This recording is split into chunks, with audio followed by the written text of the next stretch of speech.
Shortly before 4 o'clock this afternoon, police responded to a call for help from the residents of Stockton Street, Morisset. A man armed with a high-powered rifle had forced a taxi driver to take him from a house in Currambong, 7 kilometres to Morisset Pool. Attendant Jeff Britt challenged the man in a bid to protect the dozens of young swimmers. Just try to stop him entering the pool and question why he had the gun and deter him from coming in. What did he do? Pulled the magazine out of the gun and started to load it. Did he fire any shots? A few minutes later, when he left the front of the pool, he fired some rounds off in the car park. The man crossed the road to Rugby Park as police arrived on the scene. He fired several shots into a police truck. An officer ducked for cover seconds before bullets slammed through the vehicle. Another round of shots were fired at a second officer, one passing harmlessly through the leg of his trousers. After the man ignored several orders to surrender his weapon, Sergeant Rodney O'Regan, the patrol commander of Morisset Station, fired a single shot. A 22-year-old man was admitted to Wallsend Hospital with a bullet wound to the upper arm. Police believe a domestic dispute prompted the shooting spree. While an investigation is underway into the incident, full marks have already been awarded to the officers who averted the potential tragedy. Yes, it was a very sensitive move to approach a person armed. They handled it in a professional way. There was a number of school children and other persons, including motorists in the area. It was a highly dangerous and volatile situation which they controlled with a minimum of injuries.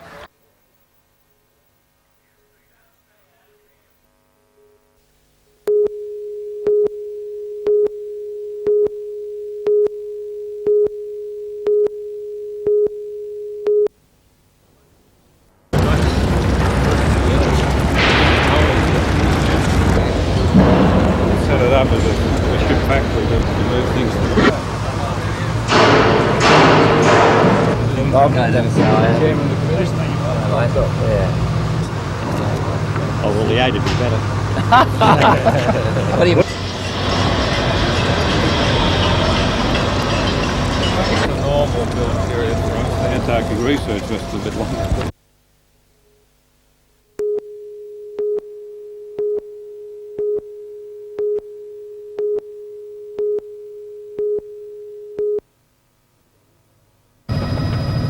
From midnight Sunday, New South Wales will be living on borrowed power.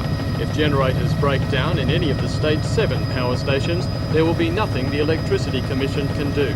The 2,500 maintenance workers who normally keep the equipment running are striking for 48 hours from Sunday night in protest over a new roster. The strike has been threatened since the roster was first proposed by Elcom months ago as a measure to help it cut its multi-million-dollar losses. According to the unions, it is a burden they are not prepared to bear. I've seen that the rosters that Elcom wants to introduce, as you say, within its rights, as labelled divorce rosters. Now, I would suggest it's probably even worse than that. The unions say the Elcom roster is unacceptable as it means both a cut in pay and requires maintenance staff to work 9 more weekends a year. The new roster was due to start at 7 this morning at Liddell Power Station. As threatened, however, the 100 shift workers turned up at their normal starting time of 6:30. When they refused to sign on at the new time, they were stood down. The rest of the 400 maintenance staff at Liddell immediately went out on strike, followed by wage workers from at least 3 other power stations, Bayswater, Munmorah and Araring. The wages staff will meet on Tuesday to discuss further action, but say they will not return to work until negotiations with Elcom begin. I think it's a fundamental issue for the rank and file. They entered onto shift work by agreement, and part of that agreement was that changes to the rosters that they negotiated would only be effected by agreement. A spokesman for Elcom today said the Commission was committed to its chosen roster. Meanwhile, Elcom is preparing for a fight on another front. Power station operators are also threatening industrial action if their working arrangements are changed. Elcom wants to make crew numbers flexible to save manpower on quiet shifts. The operators say crews are already undermanned and they will accept no drop in staffing levels. If they go out on strike, the whole state could be plunged into darkness.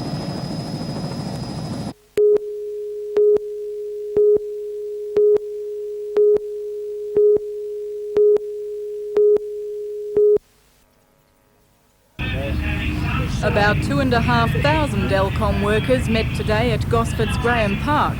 They've been on strike for 2 days, protesting against changes to work practices. Elcom wants to implement new shift rosters to reduce costs and improve efficiency. But wage earners say the new roster is too harsh and will disrupt their family and social life. The roster has been poked down our throat, which is very unattractive. It's commonly called a divorce roster. Why is that? Well, because the lateness of the finish, the fact that they work 2 weekends out of every 3, and also you work 7 days straight. Now, nobody in this modern era works 7 days straight on shift work. While recognising change within the power industry is inevitable and necessary, workers say the best method is by way of consultation, not confrontation. Claiming Elcom has refused to recognise workers' rights to negotiate changes, maintenance staff today unanimously voted to strike indefinitely until Elcom agrees to negotiate. Raise your right hand. All those against? I declare it carried. Now, brothers and sisters. Elcom claims there have been numerous discussions with employees and took the issue to the Industrial Commission this afternoon. However, workers say any order to return to work will be defied. We will only return to work when the Electricity Commission will negotiate our future. Elcom wage earners are now seeking support from their salaried colleagues. Initially, the dispute only involved wages staff. Not only maintenance workers, but transmission workers, and if supply is lost, that means if a transmission line comes down, if there's a storm or if somebody brings a power line down, well, power may not be restored. So how likely is it we're going to find ourselves in the dark? I can't forecast that, but already the dispute has extended now to salaried foremen who are supporting us, and it may extend to salaried operators. So we could be in the dark yet? Yes, it certainly could. At least for now, a resolution to picket outside power stations, blocking entry to contract workers and essential fuel supplies, has been deferred. Those at today's meeting also voted in favour of holding a rally in Sydney on Friday. Employees and their families plan to march to Hyde Park Tower and demand a meeting with Elcom management. Belinda Borissow reporting for NBN News.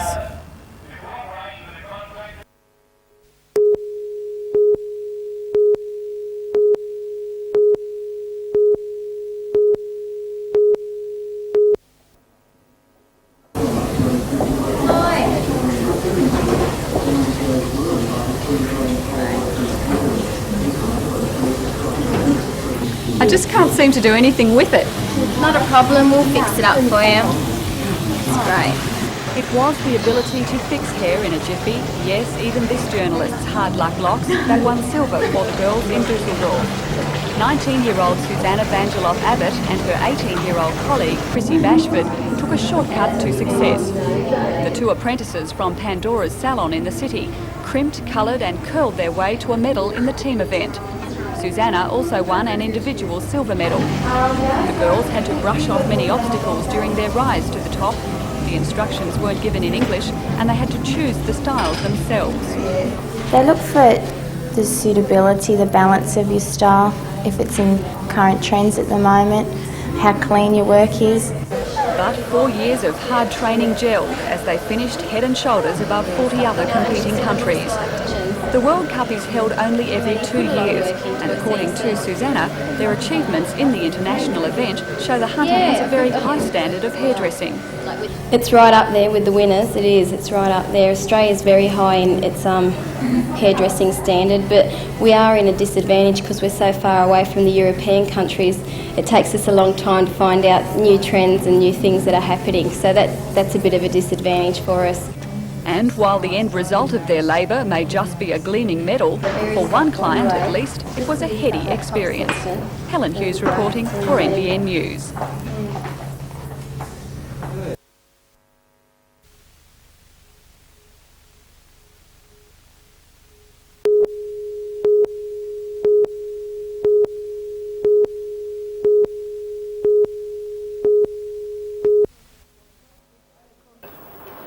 The convicts and soldiers were well at home at today's celebrations, with the school boasting ties with Australia's early convict beginnings.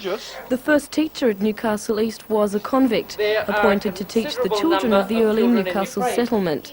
Today, that historic appointment was relived as Commander Thompson, alias the school's principal, handed over to Henry Rensford the keys to Newcastle's first school, paving the way for Newcastle East as we know it today. After surviving its rugged beginnings, the school is the oldest in Australia and a milestone in the history of Newcastle. Students today celebrated that fact with their costumes and the day's activities as close as possible to that of 1816.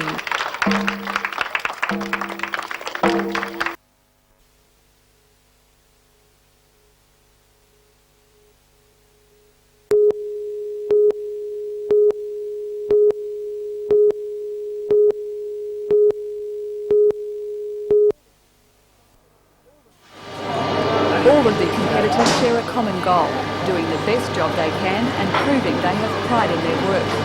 27 trade categories are represented with 340 workers testing their abilities.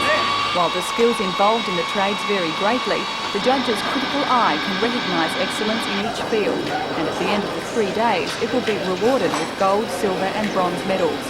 The winners then have the chance to take part in the national competition in Perth next May. According to organisers, the worst enemy of pride in workmanship is a negative attitude, and it can be discouraged by raising the standard and status of vocational training. Oh, well, I think it's a great promotion of our young people, and young people are our future, and we have to instill in them the desire to succeed and be competitive with other countries. Australia proved that in February when our team finished 3rd out of 19 countries in the International Skill Olympics. There is only one criteria that needs to be met before workers can compete. They must be under 21 years of age. Organising the Expo has required massive support from TAFE and a cross-section of community groups, clubs, councils and industries. Spectators are welcome to attend the next 2 days of competition at Newcastle Showground.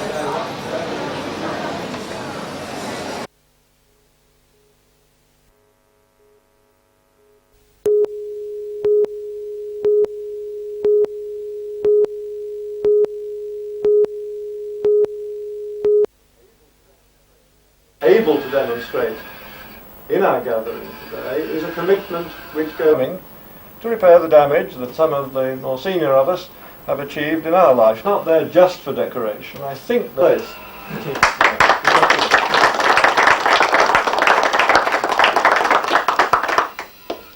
Mr. Morgan, thank you very much for having us here.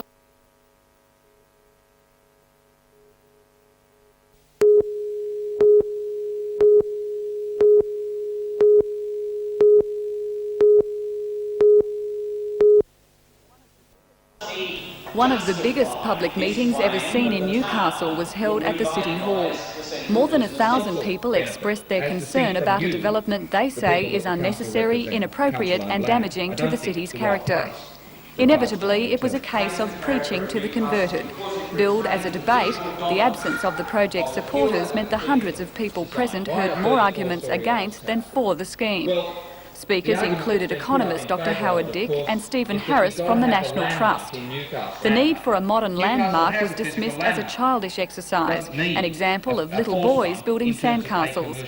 Mr Harris also claimed no extra jobs would be generated by the tower proposal. In the short term, there will be some building jobs. In the short term, there are building jobs from any building project. It doesn't have to be a 34-storey high-rise office tower to give building jobs. As a show of community concern, the meeting was a success, but it's still unlikely to have much effect.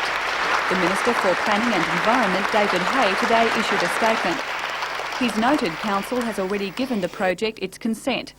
If submissions are made after last night's meeting, they'll be considered. Intervention is not thought likely given the advanced state of planning and the Council's stance. Trades Hall Council has indicated green bans could be considered as a last resort, but no group has yet requested them, and it would be up to the key building unions to approve them. Helen Hughes reporting for NBN News. 44 oppose the tower. One argument is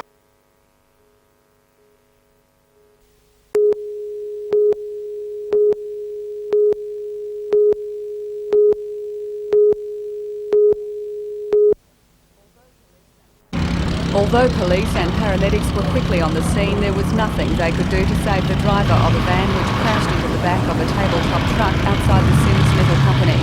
The man was dead before he could be freed from the wreckage. Tubes of plastic piping speared through the front of the other vehicle on the passenger side. 2 men were injured and ambulance officers gave them treatment at the scene before conveying them to hospital. The name of the dead man has not yet been released and police are still interviewing witnesses at the scene to determine the exact cause of the accident.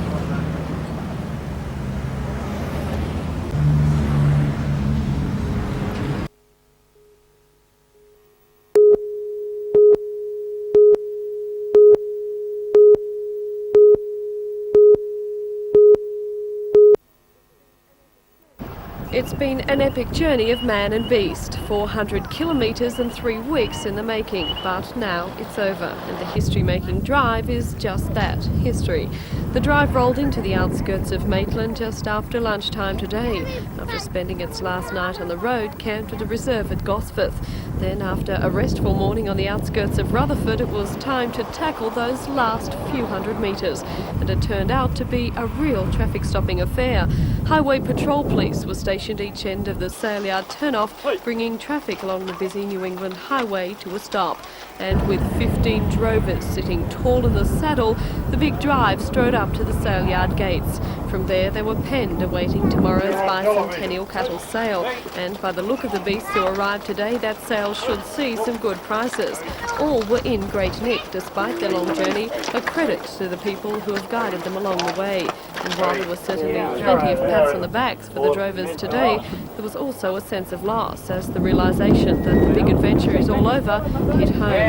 For these youngsters, it's back to school and the routine of home life, but undoubtedly they will carry with them always the memory of the time they rode into the history books of the Strait's last great cattle drive.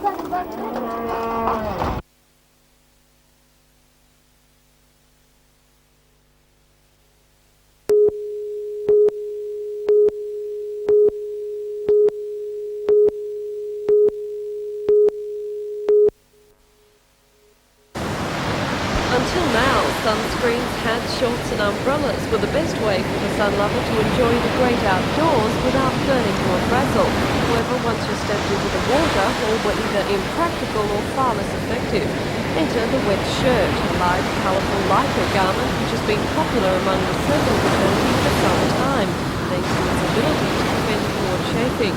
Newcastle professional Luke Egan has just returned from a stint overseas and says he took his wet shirts everywhere with him. Certainly he's seldom seen tackling the waves without one, and it's a habit he'd like to see more people take up. I reckon it'd be really wise for like youngsters that get burnt a lot, and just for people with fair skin, it's really sensible just to have one just for the summer. Like I never go out in the sun without wearing one because even for blue bottles and stuff like that, you know, they just protects you from a lot. Support from people like Luke is just what Newcastle's Melanoma unit is looking for, simply because the main ones it's aiming its wet shirt campaign at is the young. Studies have proved the more someone is exposed to the sun under the age of 20, the more likely they are to develop a melanoma. But Dr. Bob Siller says the shirt is a simple solution to that threat. We've actually sent samples of the material that these are made down to the CSIRO, and they've tested these, and they're the equivalent of an SPF factor of 29, so people won't get burnt through these, and I think that's important. And for those who don't take too kindly to the idea of swimming in a shirt, Luke insists it's a whole different ballgame. They are actually like a t-shirt, but they cling to your body so they're not like flapping around, and they absorb the water, so it kind of just sticks to you, and after a couple of times wearing one you don't even realise you've got one on.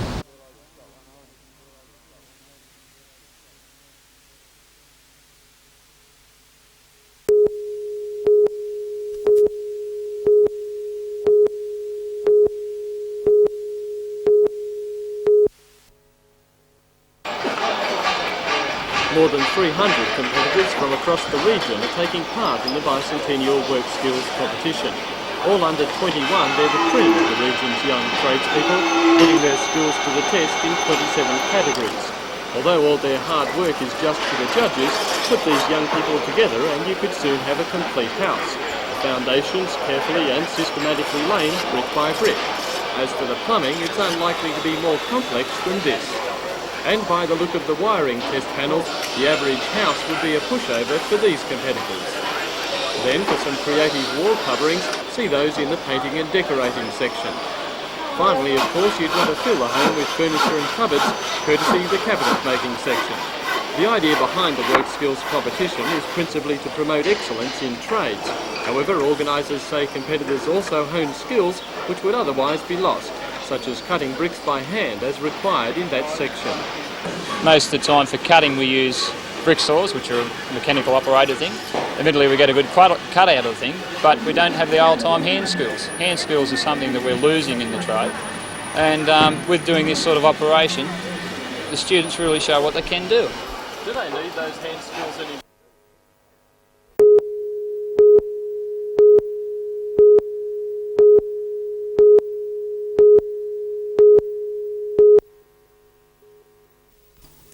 The intersection at Lake Munmorah where this afternoon's crash occurred is known as an accident black spot. A Sigma sedan apparently attempted to cross the highway, but it pulled away from a stop sign into the path of a southbound semi-trailer carrying heavy steel slabs. At the point of impact, the semi-trailer carried the crushed car some 100 metres.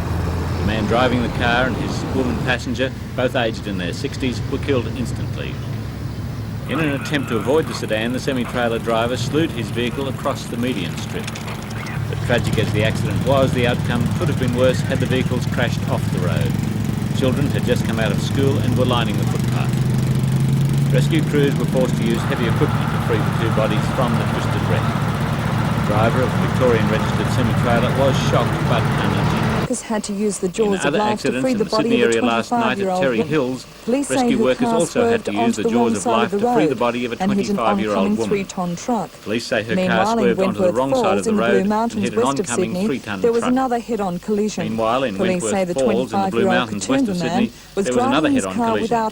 Police say the 25-year-old Katoomba man was driving his car without headlights, drove into the oncoming lane and collided with a semi-trailer. Have been head-ons, Most and of the police say accidents the which occurred in majority the of Sydney them were region were head-ons, alcohol-related. and police say the majority were alcohol-related.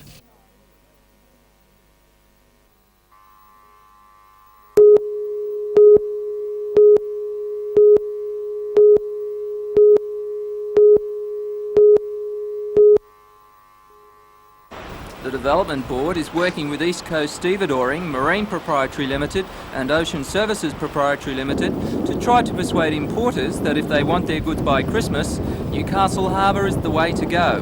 The chairman of the Development Board, Alex Young, says at the moment containers are backing up for weeks in Sydney, and with Christmas ahead, this would worsen to months. The acting port manager, Jeff Connell, has indicated a shed at No. 1 Throsby Wharf would be made available for the container holding operation. From here, containers would be repacked and trucked to Sydney, a considerable saving in time for the importer.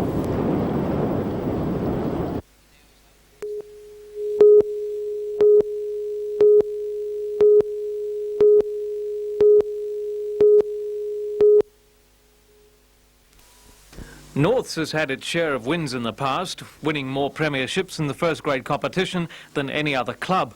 But it's also had its share of bad times as well. Last year's season was nothing less than disastrous, with the team having more points scored against it than any other club. Next year they'll be amalgamating with Nelson Bay, keeping the old dark and light blue colours but adding a gold V on the sweater. The jumpers for next season will be on display at this Friday's function, which will also raise money for young Steve Tavita, whose spine was crushed in a trial match at Waratah in March. With all this behind it, the club is looking forward to big things next year. We've been like a general cut off from our army for far too long, so it's about time the general jumped across the river and started marshalling his troops